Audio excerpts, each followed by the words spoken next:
Olá, família! Sejam todos bem-vindos ao estudo diário das Escrituras. Eu recebo com muito carinho a participação de vocês aqui no YouTube, as mensagens, as interações que nós temos.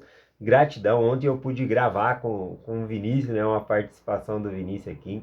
A Noêmia Granito aqui compartilhou, né, dizendo que foi legal ter visto esse jovem gravar, para mim convidar ele para fazer um vídeo aqui, né? Esse jovem é o Vinícius. Tem também aqui o Marcelo Antônio, ele compartilhou que o Vinícius foi companheiro do filho dele, Tiago, na missão, né? Quando o Vinícius estava na missão, foi companheiro Tiago. Eu vou encaminhar essa mensagem aqui, tá bom, meu Marcelo, pro Vinícius, para ele ler também.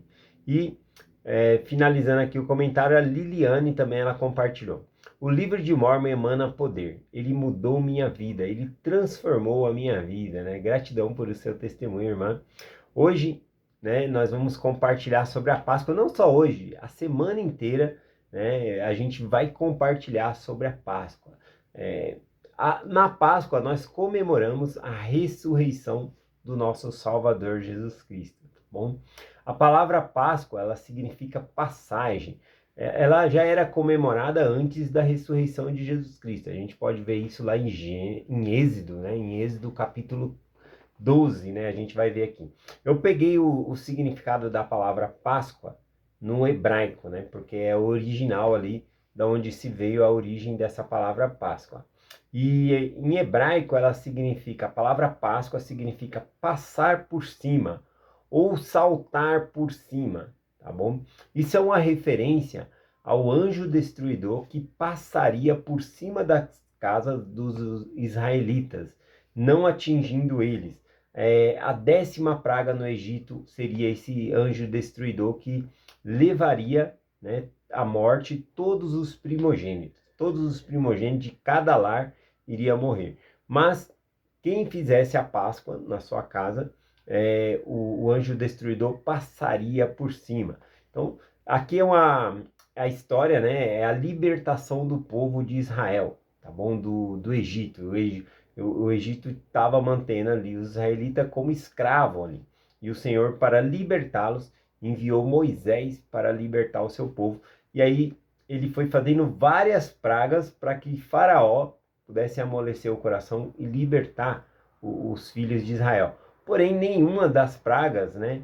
Teve muitos momentos que Moisés, o faraó, né, ele viu as pragas e falou que libertaria, né, o povo de Israel, mas depois ele voltava atrás. Então teve a praga das rãs, sangue, né, o rio se transformou em sangue, praga do piolho, saraivas de pedra, morte dos animais, várias pragas, né, são 9 pragas e ele não havia libertado. Muitas dessas pragas ele disse que iria libertar, mas quando a praga passasse, Moisés retirava essa praga, ele voltava atrás na sua palavra. Então, na 10ª praga, né, é morto todos os primogênitos no Egito. E quem fizesse a Páscoa seria protegido, tá bom? Então, como a informação veio para Moisés e os israelitas, então só eles fizeram, instituíram a Páscoa ali nos seus lares e foram salvos. E com essa praga, né, morreu o filho, né, do faraó. E isso fez com que Faraó libertasse os filhos de Israel. Claro que mais uma vez ele volta atrás e se arrepende e manda matar todos os israelitas. Aí nós conhecemos a história, né? Que é, os filhos de Israel estavam passando pelo Mar Vermelho, né? Aberto ali. E aí, depois dos israelitas passar, o mar se fecha com os egípcios ali e eles morrem afogados. Tá bom? Então, a palavra Páscoa significa passar por cima ou saltar por cima. É somente na 10ª praga aqui que a gente vê a libertação do povo de Israel. Então, a Páscoa comemora essa libertação, né, da morte, né? Os primogênitos de cada família não morreu. Então, tudo na Páscoa, tá bom? Simboliza Jesus Cristo, tá bom? A ressurreição de Jesus Cristo. Então vamos aqui passar algumas coisas sobre a Páscoa. Vamos começar aqui em Êxodo capítulo 12, a partir do versículo 21. Eu vou lendo os versículos e já vou explicando. Diz assim: Chamou, pois, Moisés todos os anciões de Israel e disse-lhe: Escolhei e tomai vós cordeiros para a vossa família e sacrificai a Páscoa. E então tomai um molho de isopo, e molhai no sangue que estiver na bacia, e passai nas vergas da porta e nos umbrais da porta. E o sangue que estiver na bacia, porém, nenhum de vós saia da porta da casa, né?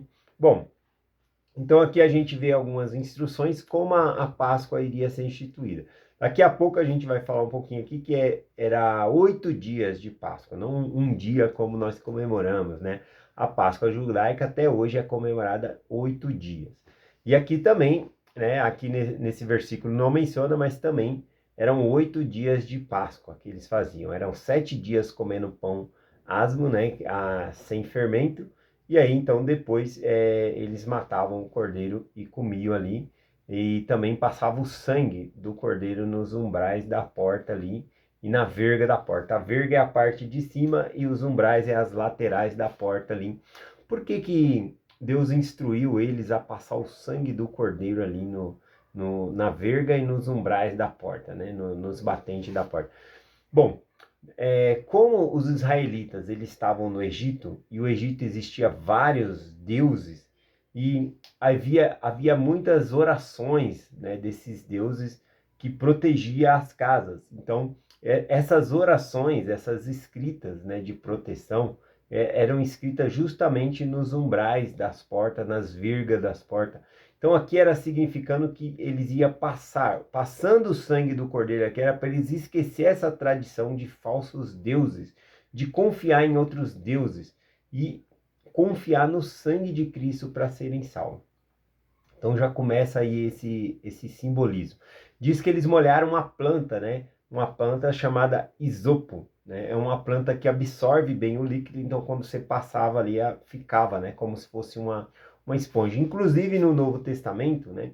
Embora escrito ali em grego, fala que os soldados romanos, eles molharam, né? Um isopo, né?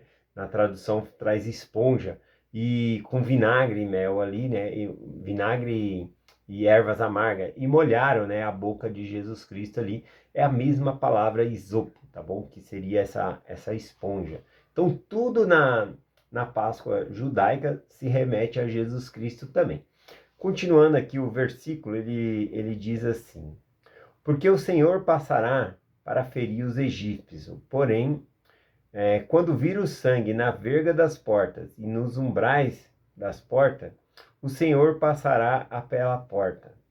E aquele que deixar o destruidor e não deixará o destruidor entrar na vossa casa para vos ferir. Então, ou seja, o sangue de Cristo nas portas ali protegeria os filhos de Israel. Tá bom? O destruidor não entraria ali o anjo destruidor não entraria e tiraria a vida dos primogênitos aqui. Aí continua. Portanto, guardai isto para estatuto, para vós e para vossos filhos para sempre. Então ele fala que a Páscoa deveria ser para sempre. Ele continua instruindo. E acontecerá que quando entrardes na terra que o Senhor vos dará, como disse, guardareis esse rito. E acontecerá que quando os filhos disserem, que rito é esse de vosso, né? Aqui ele falou, olha, mesmo depois que vocês saírem do Egito, da escravidão, entrarem na terra que o Senhor Deus vai vos dar, esse rito vocês devem continuar guardando. Rito é a mesma palavra para ordenança, vai falar aqui depois.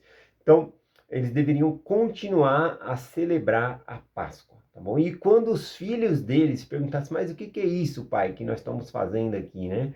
Por que todo ano a gente faz aqui, mata o cordeiro e tem essa celebração? E aí a instrução diz assim: então direis, esse é o sacrifício da Páscoa do Senhor, que passou por cima das casas dos filhos de Israel do Egito, viu? Passou por cima. A palavra Páscoa, né, significa passou por cima. E quando feriu os egípcios e livrou as nossas casas, então o povo inclinou e adorou. E foram os filhos de Israel e fizeram isso, como o Senhor lhe ordenara a Moisés e Arão, e assim o fizeram. Então, a Páscoa fez com que eles pudessem ser libertados do Egito e também ter protegido eles da morte. Tá bom? Vamos lá. Aqui também em Êxodo 13, versículo 14, e o versículo 15 também ensina isso, sobre eles ensinarem ali os seus filhos sobre a Páscoa. E acontecerá que quando teu filho no tempo futuro te perguntar dizendo, o que é isto? Dir-se-á, o Senhor o Senhor nos tirou com mão forte do Egito, da casa da servidão. E sucedeu que, endurecendo o Faraó para não nos deixar ir, o Senhor matou todos os primogênitos da terra do Egito, do primogênito homem até o primogênito do animal. Por isso, o sacrifício ao Senhor, os machos de todos que abre a madre. Porém, os primogênitos dos filhos de Israel resgatará, né? Será resgatado. Bom, então aqui ele falou, olha, é para ensinar os seus filhos que, por isso, todo animal que nasce, o primogênito é do Senhor, será dado ao Senhor, todos, tá bom? Então, essa era uma lei perpétua que tinha entre eles na lei do sacrifício. Se você tivesse lá um gado, o primeiro que nascesse, o primogênito era do Senhor, levava-se ali para ser sacrificado ao Senhor.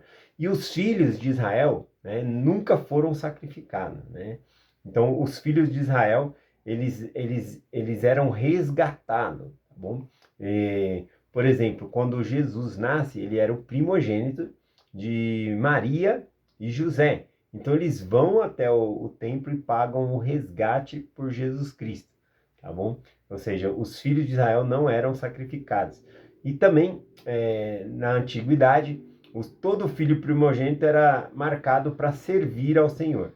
Depois foi escolhido a tribo de Levi para servir a Deus. E aí os filhos primogênitos das outras tribos, eles tinham que ser resgatados. Ia lá e se pagava, né, com um sacrifício ali e resgatava o filho de volta. No caso de José e Maria, era para ser dado ali um gado miúdo, uma ovelha em troca de Jesus Cristo, como resgate por Jesus Cristo. Porém, na lei dizia também que se a pessoa fosse muito pobre, não tivesse condição, poderia levar um par de rolinha ou um par de pombinha, que foi o caso de Maria e José, tá bom? Então mostra que eles não eram tão afortunados assim de dinheiro, tá bom? Então a oferta que eles deram. Eu acredito que eles eram muito devotos a Deus, muito fiel. Então, se eles tivessem uma condição financeira melhor, eles tinham levado um gado miúdo. Mas como eles não tinham, eles levaram ali um par de pombinha, né, para resgatar Jesus Cristo. Então, aqui fala um pouquinho sobre essa lei.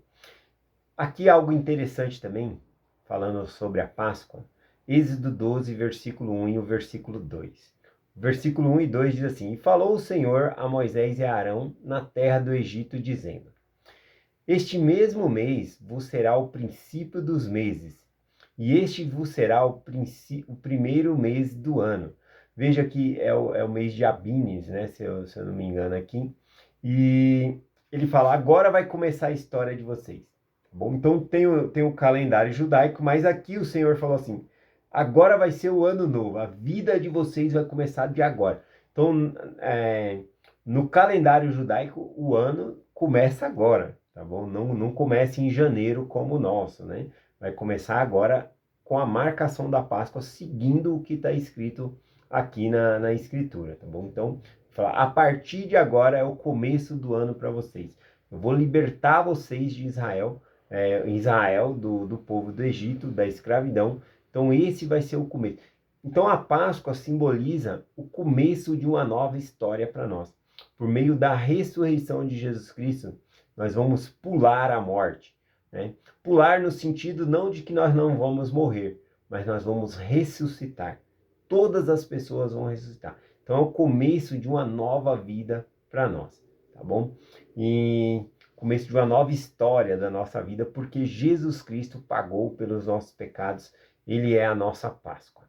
O versículo de Êxodo 34, versículo 18 ainda ensina: E a festa dos pães ázimos guardará, 7 dias comerá pão ázimo, e como te ordenei.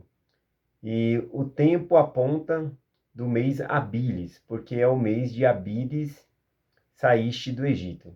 Então esse mês de Abides aqui é o começo do ano dos judeus aqui, tá bom? Dos israelitas, na verdade, né? A gente fala Páscoa judaica, mas a Páscoa foi dada a toda Israel, tá bom? A todo o povo do Senhor. Aqui ainda em Êxodo capítulo 12, versículo 43, também diz assim: Aqui só comentando, né? O que é os pães ázimo?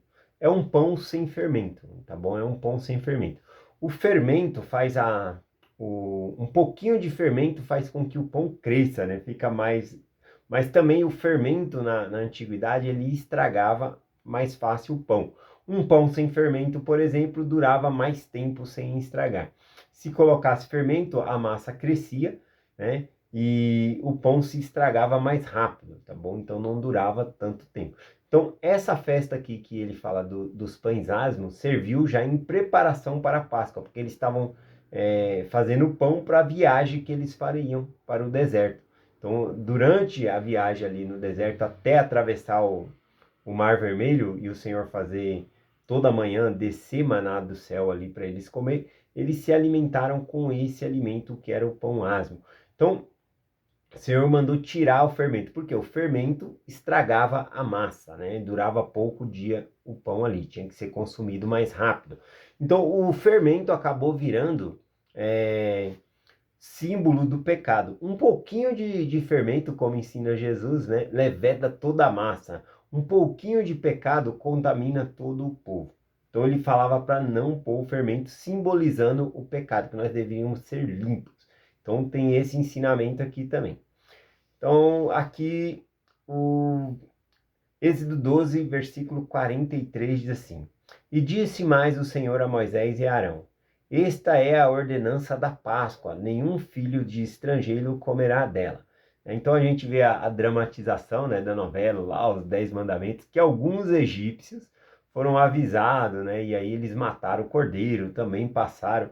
Mas a própria escritura, a gente vê uma dramatização na novela, né? A própria escritura fala que nenhum filho de estrangeiro comeria da Páscoa, né? Então era somente para os filhos de Israel, tá bom? Agora, interessante que ele chama a Páscoa aqui de ordenança, né? Esta é a ordenança da Páscoa. E a Páscoa, ela é uma ordenança que foi guardada até por Jesus Cristo, né? A gente vê que, a gente vai estudar essa semana ainda, porque a semana inteira não vai falar da Páscoa, mas os discípulos chegaram para Jesus: onde o Senhor quer que preparemos a Páscoa? Né? E aí o Senhor fala onde é para ser celebrada a Páscoa. E ali na própria Páscoa do Senhor, ele celebrando, ele corta o pão e diz: Este é o meu corpo, né? O cálice também, ele dá a cada um e diz: Este é o meu sangue. Então, o próprio Senhor, ele instituiu um novo símbolo da Páscoa. A Páscoa aqui para a judaica, por exemplo, ou como está aqui na Bíblia, é para ser comemorada uma vez por ano, tá bom? Sempre ali no começo, né, do ano ali. Então, mas Jesus Cristo, ele instituiu um novo símbolo da Páscoa, que é o sacramento. Então, nós da igreja, né, a Igreja de Jesus Cristo dos Santos dos Últimos Dias, nós comemoramos a Páscoa com o resto do mundo, tá bom?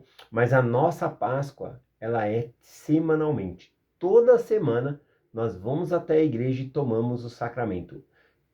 Cristo, ele instituiu o próprio símbolo dele, da sua morte e ressurreição, que é o sacramento. Então, nós comemoramos a Páscoa toda semana, ao tomarmos o sacramento. Aqui no Êxodo 12, 43 diz: Esta é a ordenança da Páscoa. Então, o sacramento, ele é uma ordenança para lembrar a morte de Jesus Cristo e o sangue que foi derramado dele por nós, tá bom? Então, simboliza ali a morte de Cristo e também a ressurreição de Jesus Cristo, tá bom? Ganhando nova vida. Então, é, é isso, né? Aqui quando fala que nenhum dos filhos do estrangeiro comerá dela, o sacramento já foi ensinado aqui no Novo Testamento que se a pessoa estiver indigna, não deve comer, né? Inclusive o bispo, quando está tratando de algumas pessoas que estão com um problema de dignidade, ele pede então para que essa pessoa não tome o sacramento, né? A pessoa fica sem o sacramento até se reconstituir com Deus, tá bom? Então é isso, nosso tempo está acabando aqui, nem deu tempo de eu falar tudo aqui.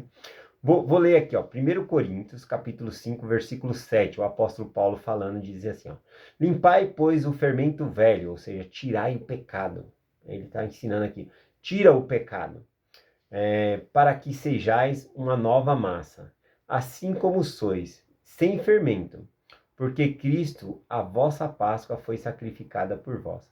Então veja que Cristo, ele é a nossa Páscoa. O próprio apóstolo Paulo fala aqui, né?